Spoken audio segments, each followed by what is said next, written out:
Sampurasun.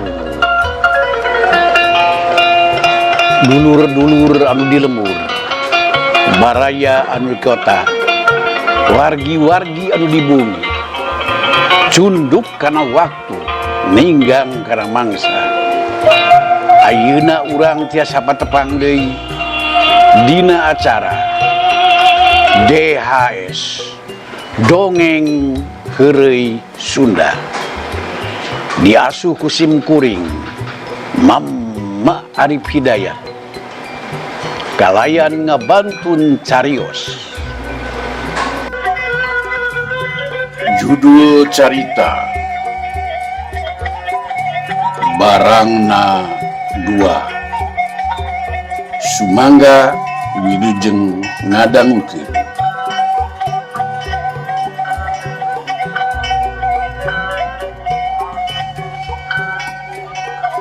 Si Janoon anu keur aya di imahna urut monitor dongeng Elpas di Pulau Gelis. Harita keur ngobrol di tengah imah, datang tukang ngamen. Pengamen nyanyina teh kieu, rasa cinta pasti ada pada makhluk yang bernyawa. Terus kudu boga imah dibohongan. Hei, pengamen. Pengamen. Maafnya, yang punya rumahnya sedang pergi, lagi nggak ada. Tapi pengamen langsung ngejawab kieu kunyanyian. Perasaan tadi ada ke kamar pakai celana. Aku diboga imah karaeun ngabohongna ka nyahoan, sebab bener anu boga imahna aya teu ka mana-mana. Atuh geuwat eta pengamen eta anu boga imah gorosor ngaluarkeun duit, mere duit. Akhirna eta pengamen berhasil menang duit gara-gara lagu Rasa Cinta. Sanggeus pengamen ini, terus si Janoon jeung anu boga imah harasup deui ka jero imah. Terus dariuk dina kursi arek ngeruskeun obrolanana. Bari yang hareupan susuguh nyaeta ulen alias oli. Aya opak, aya ranginang, aya peuyeum, aya kurupuk, aya kadaharan anu katelah di Bogor salianti talis Bogor teh aya oge mie golosor. Mie golosor biasana kaluarna teh tiap bulan puasa. Dina golosor eta dina tikoro. Aya kadaharan anu mungkin di daerah lain mah moal aya. Naon cenah? Nyaeta oli jepret.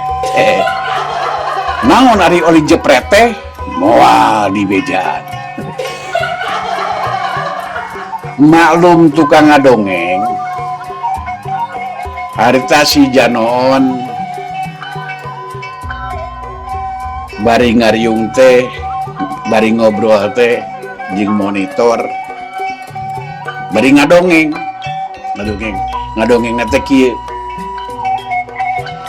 Zaman baheula cenah masih zaman kerajaan,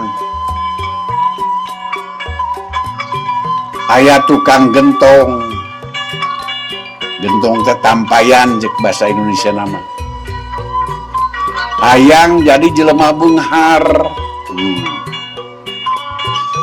Eta tukang gentong teh nanya kali itu kadieu, terutama kanu pinter, nanyakeun kumaha carana hayang jadi jalma beunghar. Kusab daek tatanya, akhirna aya anu ngabejaan cara-carana nyaeta kudu daek perih. Daek perih mah insyaallah bakal jadi perah. Daek perih neta cenah kudu daek tapak, ngalakukeun tapak. Teu dahar teu nginum salila 40 poe 40 peuting dianapeun tangkal caringin. Malah dituduhkeun lebah-lebahna jeung tempatna oge. Sanggeus aya pituduh kitu, eta tukang gentong cenah siap-siap arek ngalaksanakeun tapak dihanapeun tangkal caringin 40 poe 40 peuting. Tekadna geus buleud hayang jadi jelema beunghar. Teu talangke deui cenah eta tukang gentong teh diuk menekung mujas medi dihanapeun tangkal caringin, ngalaksanakeun tapak teu dahar teu nginum bari geger nyeman teuing maca naon yang jawokan meureun. Rencanana tapana teh cenah arek 40 poe 40 peuting. Sapoe, 2 poe, 3 poe, mereka saminggu can menang petunjuk, can menang petuduh naon-naon. Pas 40 poe tapana, eta tukang gentong teh ngimpi, ngimpi panggih jeung aki-aki janggotna bodas make ieu naon ngaranna teh ikat ngabejaan ka tukang gentong anu keur tapak yen dina impianana teh dina hanapeun tangkal caringin teh aya peti, aya peti anu perlu dibuka milik tukang gentong jeung tempayan. Kitu da impianana. Eta sanggeus meunang petunjuk kitu, tukang gentong morejat tina tapana langsung hudang neangan peti anu cek petunjuk nama aya dihanapeun tangkal caringin. Geus kabayang ku tukang gentong matu kakangnya tangtu di jero eta peti teh aya emas, berlian atau duit gepokan. Sawa bayang oge hayang beunghar. Sebab niat jeung tujuan oge nyaeta hayang beunghar. Anu tangtu kabayangna kitu di jero eta peti teh. Nu matak tariti pisan. Eta tukang gentong neangan peti. Tiap jengkal taneuh dikorehan bisi aya nu kaliwatan. Ari terus diteangan mah lila-lila breh naon breh naon breh breh eta penting kapangi eta penting teh kapangi ngagoreha. Aduh, bahasa Sunda mah ngagoreha segala macam. Penting teh kapangi ngagoreha lah modong hoa katuruban jukut ngagoreha modong hoa katuruban jukut. Atuh geuwat eta peti teh dicekal terus dibuka wilalaunan kreket kreket kreket eta peti teh lalaunan bisa dibuka geus kabayang ku tukang gentong teh tangtu di jero peti teh aya emas aya berlian aya duit gepokan. Alah, bari ngadeg-deg, aduh ampun ngadeg-deg muka eta peti kreket kreket barang eta peti kabuka ari breh deui wae ari breh deui wae si horeng ari si horeng di jero eta peti teh di jero eta peti teh di jero peti teh eusina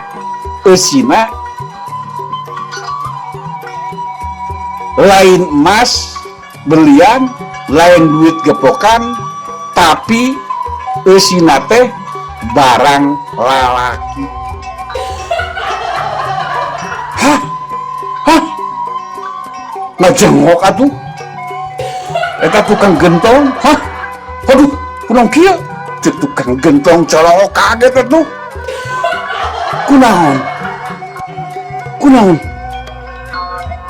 barang lalaki tadi jero peti. Aneh atuh terus eta tukang gentong ku tukang gentong teh diangkat eta barang lalaki teh dicokot terus diakurkeun disaruakeun jeung barang manehna. Ari pa teh napo atuh tukang gentong teh barangna jadi dua. Astagfirullah. Aduh jadi kieu aduh kunaon hayang beungar jadi kieu aduh ampun aduh memang tukang gentong dina waktu harita ngerasa bingung teu ngarti bingung satungtung lembur daluang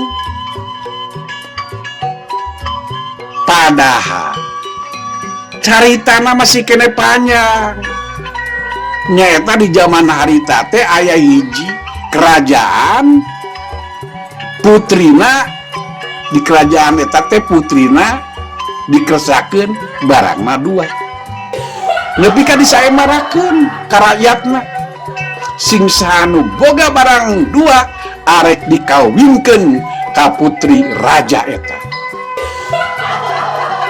Ngadinya saya marah gitu eta tukang gentong langsung atuh daftar iji-ijina sanegara eta iji-ijina setengah dipariksa ku panitia bener memenuhi kriteria barangna dua akhirna eta tukang gentong anu hayang beungar teh dikawinkeun ka putri raja anu hasilna salian jadi beungar ku kayaan ayeuna boga kakawasaan boga jabatan nyata mantuna raja oge boga pamajikan anu geulis. Jadi palebah dieu dina hirup kudu boga impian anu luhur, kudu boga cita-cita satinggi langit. Siapa tahu dina pelaksanaan ada keajaiban, ada kemujizatan yang tidak diduga-duga. Terus nase cak kurang cekapkeun dugi ka diri lah. Insya Allah engke urang lajengkeun deui dina judul anu beda. Ulah hilap, subscribe, like, komen, share. Mio.